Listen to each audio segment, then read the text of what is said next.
Everyone and welcome back to the channel. आज हम उस सीरीज पर है जहां पर हम डिस्कस करते हैं इकोनॉमी के कुछ concepts and terminologies. So let's start the video. The very first term of discussion is balance of payment. A balance sheet of an economy showing its total external transactions with the world calculated on the principles of accounting is an annual concept. अच्छा, balance of payment के ऊपर मैंने proper video 2 बनाई है, मैं उसका link description box में mention कर देती हूँ, आप चाहें तो देख सकते हैं अगर डिटेल में चाहिए। बैलेंस शीट जैसे कि कंपनीज बनाती हैं, ठीक है, वैसे ही कंट्री भी बनाती है।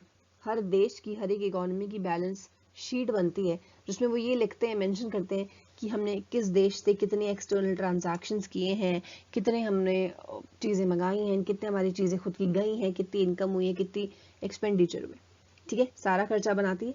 दैट सारा का सारा खर्चा is known as balance of payment.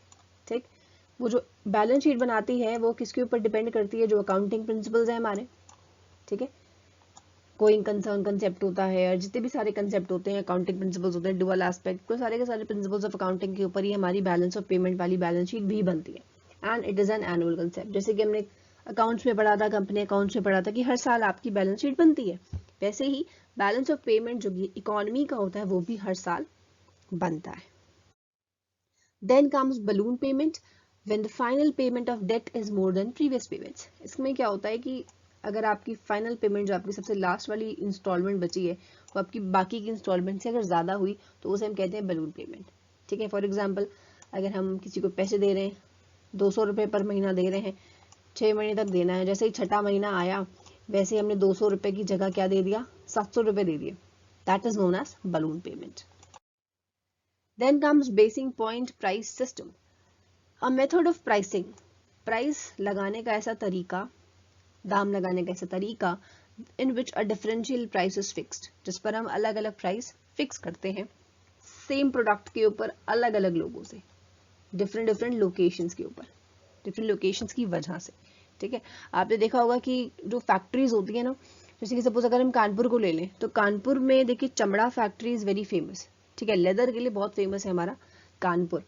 Kanpur में अगर आप लेदर के शूज़ खरीदेंगे तो फिर भी आपको थोड़े से सस्ते मिल जाएंगे, बट अगर वही लेदर के शूज़ आप किसी दूसरी देश से, सॉरी नॉट दूसरा देश, किसी दूसरे शहर से अगर खरीदेंगे या किसी दूसरे स्टेट से खरीदेंगे तो वो आपको बड़ा महंगा पड़ेगा। क्यों, ऐसा क्यों हुआ? It is because of basic point price system. क्योंकि हम क्या करते हैं, कानपुर के लोगों को थोड़ा सा सस्ता दे देंगे, ठीक है, वही जूता जो 6,000 रुपये का है वहाँ के लोगों को शायद 4,000 रुपये में मिल जाएगा।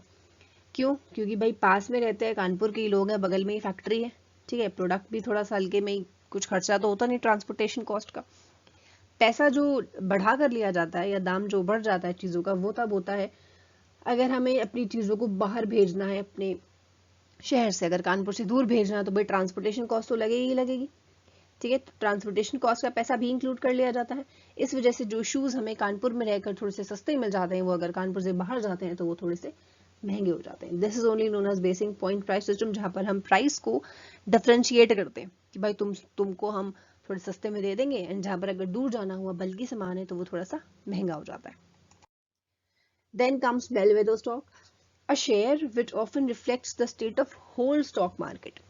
अच्छा, होता नहीं है कि कुछ एक आधी बड़ी बड़ी कंपनीज होती हैं जिनके शेयर के ऊपर ही बाकी सारी कंपनीज का डिपेंड करता है कि भाई इस कंपनी के बढ़ रहे हैं, मतलब मार्केट में अब बढ़ने ही वाले हैं सब कुछ। ठीक है, तो एक ऐसी कंपनी का एक ऐसा शेयर जो रिफ्लेक्ट करता है बाकी सारे के सारे स्टॉक मार्केट को। ठीक है, the technical analyst associated with the stock market usually keep a track record of such shares and go on to forecast the future stock movements.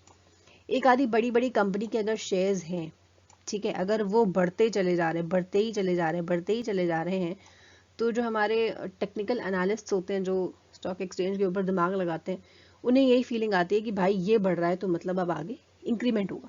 हम सारे के सारे शेयर्स को लेके अगर चलें कि उस कंपनी का कैसा है, उस कंपनी का कैसा है, तो that would be a typical task.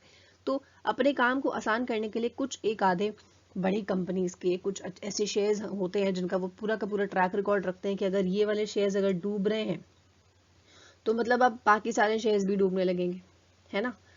In the same way अगर वो ऊपर जा रहे हैं तो मे बी हम ये एंटिसिपेट कर सकते हैं कि अब स्टॉक एक्सचेंज में और भी सारे शेयर्स ऊपर जाएंगे। तो कुछ एक शेयर्स की वजह से जब पूरा का पूरा स्टॉक मार्केट फोरकास्ट कर लिया जाता है उसे कहते हैं Bellwether stock. Then comes BFS for the purpose of supervision and surveillance of the Indian financial system.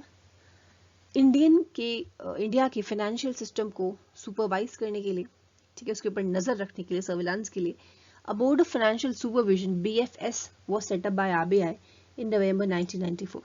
ठीक है, BFS board of financial supervision, ये बोर्ड है, सेट किया गया था RBI के द्वारा नवंबर में 1994 में. क्यों भाई? The board supervisors commercial banks, अब सुपरवाइज करता है, देखता है उनका काम कमर्शियल बैंक्स का, NBFCs non banking financial companies का, फाइनेंशियल इंस्टीट्यूशंस का, प्राइमरी डीलर्स का and clearing corporations of India का. ठीक है, BFS क्या है? सुपरवाइज करने के लिए और सर्विलांस करने के लिए, नजरें रखने के लिए, देखने के लिए उनका काम सेटअप किया गया था by RBI in November 1994. Okay everyone, thank you for watching the video. अगर आपको पसंद आई हो तो प्लीज़ लाइक कर दें, शेयर कर दें, सब्सक्राइब कर दें चैनल को. And you can also like this economics hub page on which is on FB. वहाँ पर भी लिंक शेयर कर देती हूँ. Join me on Telegram, most important. यहाँ पर सारा का सारा मैं जो भी पढ़ाती हूँ PDF शेयर कर देती हूँ. And this is social media app, इस पर भी चाहें तो ज्वाइन कर सकते हैं. Thank you again and may God bless you.